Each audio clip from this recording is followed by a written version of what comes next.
to Bearcat Daily News. In today's local news, we will be discussing a small rural town located in deep South Texas. Tell me, Mia, have you ever heard of Raymondville? Now that you mention it, Jaden, isn't that the home of the mighty Bearcats? Yes, it is, Mia. But there are so many more interesting things happening in Raymondville. Let's turn it over to Madeline Martinez for more details on the small town of Raymondville. Thank you, Jaden. Today we're going to be talking about the history of Raymondville, Texas. It's not just a small town. Raymondville was founded in 1904 by Edward Burleson Raymond, and in 2010 the population was 11,284. Raymondville is known as the gateway to the valley. The climate here is usually hot weather. The main resource of Raymondville is farming, including cotton, onions, cattle, and other livestock. The city of Raymondville has a total area of 3.8 square miles and is known as the city with a smile. Raymondville, Texas is home to the mighty Bearcats. Raymondville ISD was formed in 1908. The first school built was only one building with 3 classrooms. Hispanic kids were taught in one class and Anglo kids were taught in the other. In 1913, a second building was added, first brick building in Raymondville. Robert Lee Grammar School, built in 1926, Alamo School, built in 1926, for children whose primary language was Spanish. And that was Raymondville, Texas history. Jaden, back to you. Well, Jaden, you're right. Raymondville is quite the interesting little town. Well, Mia, that's not all. This town also has 5 amazing campuses within its district. Here is Lauren Salinas with more details on Raymondville Early College High School. Thank you, Mia. Hello, my name is Lauren Salinas, and today I will be giving you facts about the Raymondville Early College High School. As you can see here, this is the 1924 high school. It looks like an old big building, and I could see a flagpole over there on the side. This photo was taken by Robert Runyon. On the right over here, you can see the Raymondville Auditorium. Now, the Raymondville Auditorium is still in use because the elementary still uses it for talent shows sometimes. And here is the old high school gym. As you can see here, this is the old Raymondville High School in 1950. And here is one of the mascots, the Bearcat. This was taken in one of the football games. As you can see here, this is the new Raymondville High School built in 2000. Now, 16 years later in 2016, it was renamed Raymondville Early College High School, is what now you see today. Back to you, Jaden. An interesting report on Raymondville Early College High School. Looks like there are great things happening at that high school, but I hear their middle school also has some great, awesome qualities. Matthew Hernandez can give us more information on this campus. Matthew?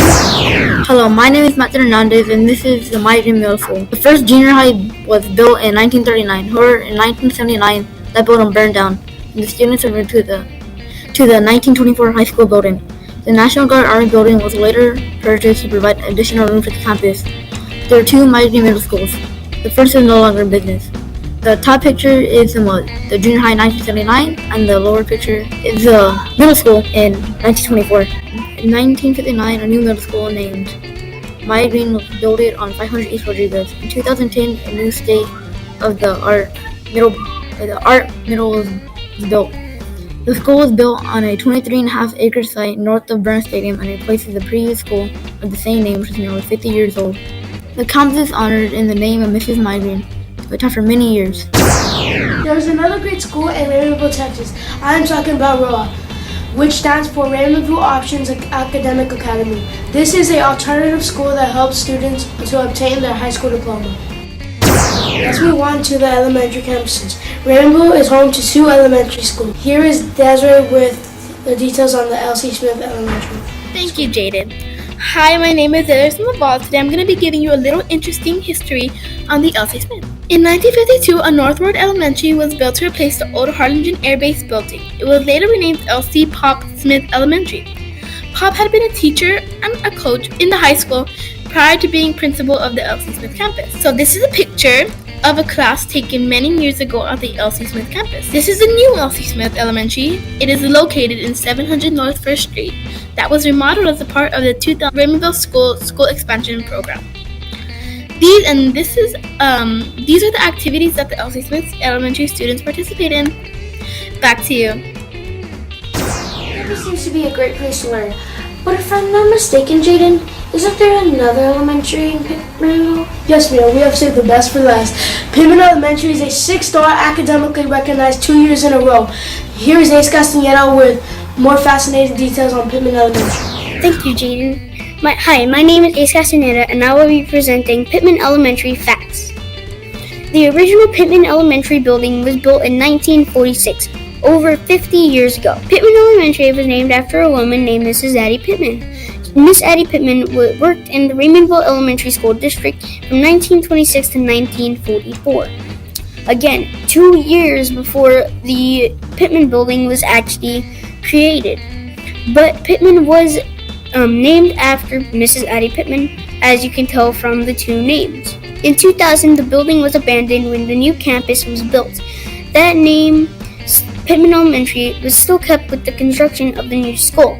There have been several great accomplishments and teachers throughout the past 72 years.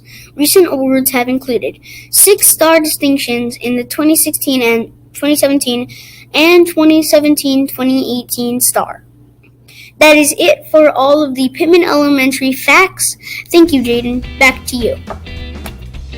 3rd grade students had the opportunity to interview the following: Mrs. Judith Snow, former Pittman student and librarian; Miss B. Cantu, former Pitman teacher; Miss Coriana Ortega, former Pitman teacher; and Mr. Glenn Harding, author of the book titled Willacy County History, The Early Years.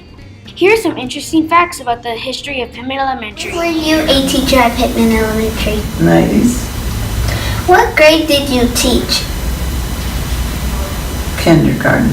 Oh, that's a good one. I taught high school and junior high, but my favorite was the little ones. I enjoyed the little ones. How was the sitting arrangement? We had little desks. In the beginning, I remember that because the children would get under the desk. Who was the principal when you taught here? Mrs. Henry. What is one of your favorite memories of when you taught at Pitman? Oh, I like the athletic part of it because I used to be a junior high PE teacher. The little races we used to have, and the children would compete against each other. We tried to get them to wear shirts, each class the same color shirt, so they could tell what class they were in. What was one of your greatest achievements at Pittman? My greatest achievement was to see the kids come in, because I had the bilingual kids, so you have to understand they didn't speak any English at all. So by the end of the year, I had to know a lot more things than the regular kids who spoke English, because they came in with no language at all. So that was my greatest achievement, for them to at least walk out and know some of the vocabulary in English and be able to say, what is your name, or may I have this, or thank you and please you, and what do you have in your hands, and little short phrases. So was it really hard? It was very, very hard. You guys are lucky nowadays. Were they nice or strict? They were very strict. In those days, if they caught you throwing a rock, it was an automatically, you went to the office and you got a spanking. They were still allowed to spank. She had a big paddle and she did the spanking. Any little thing, if you said a bad word, you went straight to the office and you got a spanking. Thank you for your time. That's all. Thank you. It's 2018, and I started to school at Pittman Elementary in 1951. You figure that out how long ago that was? 67 years ago. How long was your school day? We went from 8:30 in the morning, I think, it was 8:20, 8:30, until about 3 or 3:30. Where did you have music or PE? We had recesses, and they were fun. And we played jump rope, hopscotch, jacks. We'd go to music class once a week. Like I said, I don't remember having PE at all. Oh. which was good because I didn't like to run anyway, so that's good. What did you do when the weather was bad? We stayed inside.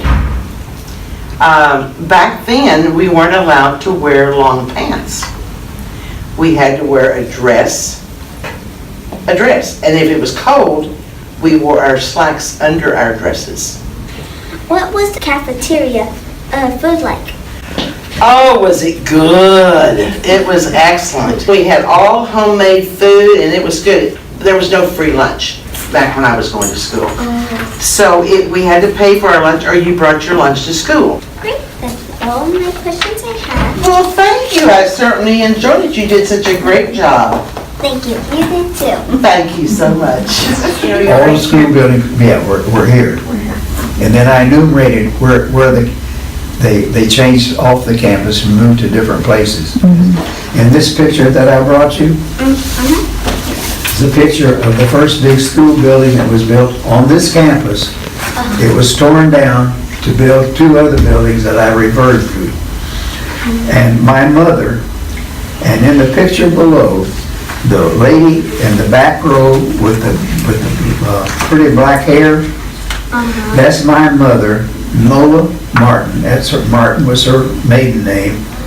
She taught in this big building, and these are her students, and the name of the students in the class, the students that went to this two-story building.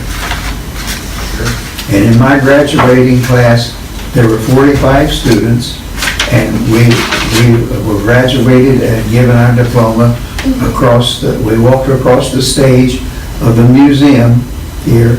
It was the high school building, and my father, who was president of the school board, handed me my high school graduation diploma.